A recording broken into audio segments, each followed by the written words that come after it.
You are listening to The Hive, Season 1, written, narrated, and produced by James Noll. Best dog I ever had.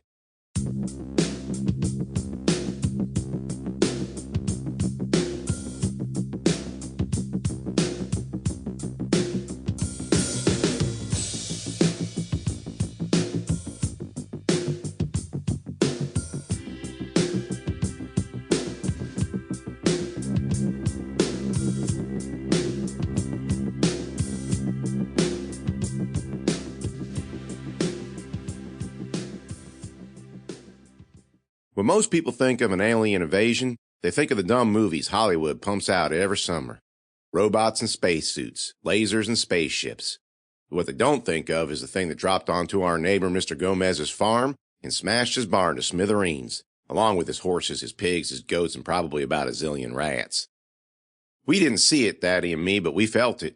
It was 7 o'clock on a Wednesday morning, and I was laid up with a broken leg on the couch, dozing in and out while I watched sitcom reruns on the TV.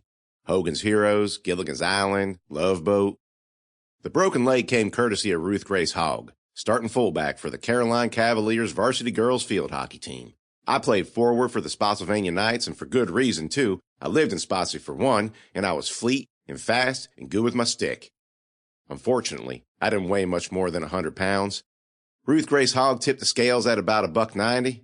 I had legs like a colt. She had arms like a gorilla. When she saw little old me cutting up her team, she knew what she was about. She ran up to me, cocked them big hairy arms of hers, and whacked my leg like it was a piñata.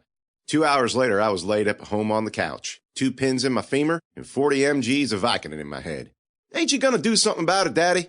Daddy was in the kitchen, sipping a cup of coffee. Like what?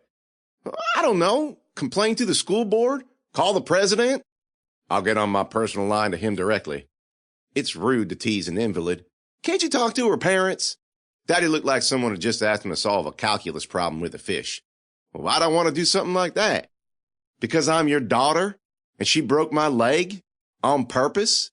Daddy chuckled and shook his head. Manda, you know I love you, right? I'm starting to question the depths of that love. Well, I do. But let me ask you something. You do know how much Ruth Grace Hogg weighs, right? Well, who don't? The whole county shakes when she gets out of bed in the morning. And you know how much you weigh, right? I waited a long time before I answered. Yeah. I couldn't be more proud of you. You had you a job, and you didn't let nothing back you down. But you did try to run down someone nearly twice your size, and you lost. So let that be a lesson to you. Sample complete. Ready to continue?